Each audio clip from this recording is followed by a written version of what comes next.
A federal appeals court has ruled that Donald Trump must hand over his taxes to prosecutors in Manhattan. Now remember, his tax returns are desired not only by federal investigators, members of Congress, but also by a local grand jury in Manhattan. Trump has been fighting against this over and over again. The case is likely to make it to the Supreme Court, but let me give you the details on what an appeals court has recently ruled.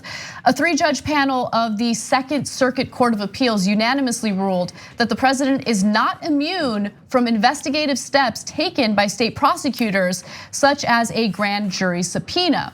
The appeals court dismissed concerns Trump's lawyers raised about the potential state prosecution of a president while in office.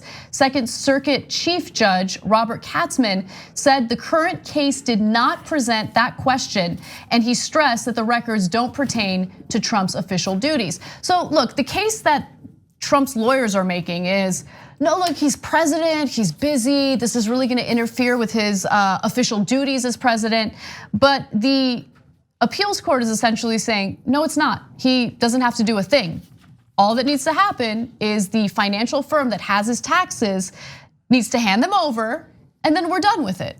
But of course, Trump is fighting tooth and nail to keep his taxes secret, which, look, why? Right, that is what's so fascinating about this to me is at this point, we have seen so much of his dirty laundry aired. So much, there's so many things that he's done and said, so many things he's been investigated for, so many like secrets that have popped up that look so bad and that make him look so bad, and his base is strong as ever. They're like, whatever. And what is in these? At first, I just thought he was a cheat. Like, he just was gonna like his taxes being exposed, we're gonna push back against his all-American, I care about this country, I would do anything for this country.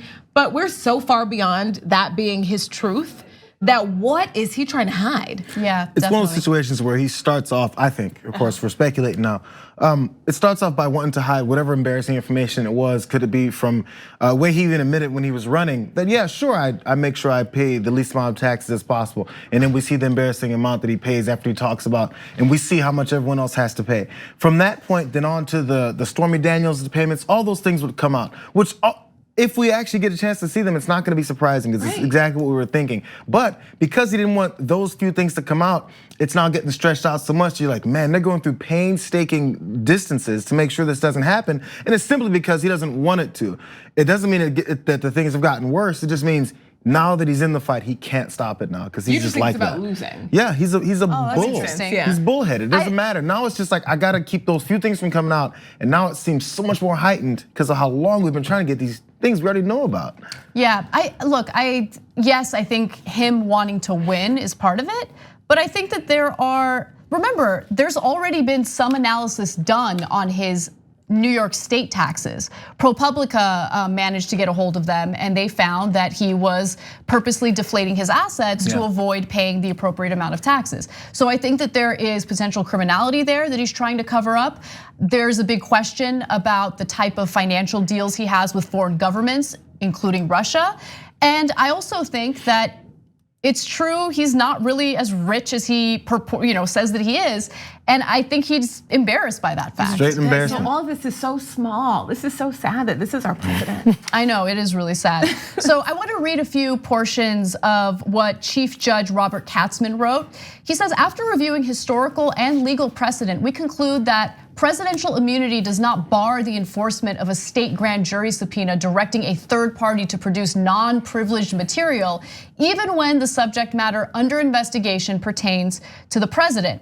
The president has not persuasively explained why, if executive privilege did not preclude enforcement of the subpoena issued in Nixon, the Mazars subpoena, and Mazars is the financial firm, must be enjoyed despite seeking no privileged information and bearing no relation to the president's performance of his official functions. So here you have the Chief Judge Katzman arguing, look, if you look at precedent and if you look at what was subpoenaed during the Nixon administration, what's happening now is something that there is precedent for. It is not interfering with the president's official duties. And more importantly, this is not privileged information. This is not information that's gonna be blocked from any type of subpoena. So look, Trump is gonna continue fighting this. This is likely to go to the Supreme Court. very curious to see how the Supreme Court rules on this, considering how Trump has stacked the court in his favor. When it comes to things like courts, you can. Yeah, I mean that's the part we don't talk about, right? I didn't even think about that part. If you care about the country so much that, but this is not in the first way that he's wasted money. So it doesn't. It's other people that are wasting money that we're concerned about all the time. But this signals for this came forward because Jay Sekulow was saying how it's going to go to the Supreme Court. So of course Kavanaugh came in, Gorsuch came in under Trump. So his thought, because he always talks about how courts. Remember there was the Latino heritage judge that he said, oh yeah, he's gonna rule against me just because of who he is. That's how he thinks his justices are supposed to rule in his favor. So he's like, I got the Supreme Court. In his mind, I've got the Supreme Court. I put two of these guys in. I defended Kavanaugh vigorously against all the charges against him. So he owes me. You know how he thinks with the loyalty and they owe me. So he's like, I got this in the bag. Let's just keep pushing this to the Supreme Court because that's my court, because that's how this guy thinks. And so once we get there, we're gonna win. That's his only thought process is keep going to the Supreme Court, but they have a little bit of a parameter to get there. And once they do, he thinks he's got it done. You know, it is kind of incredible that with all the leaks that are happening from within the White House, and just all the leaks in general during this administration, the one thing that has not leaked are his tax returns. Right, oh my goodness. It is, I mean, in a lot of ways, he's been so lucky. And I mean, we'll see how this plays out, but I'm very curious what's in those tax returns. Thanks for watching The Young Turks, really appreciate it. Another way to show support is through YouTube memberships. You'll get to interact with us more. There's live chat emojis, badges. You've got emojis of me, Anna, John, Jayar. So those are super fun. But you also get playback of our exclusive member-only shows and specials right after they air. So all of that, all you gotta do is click that join button right underneath the video. Thank you.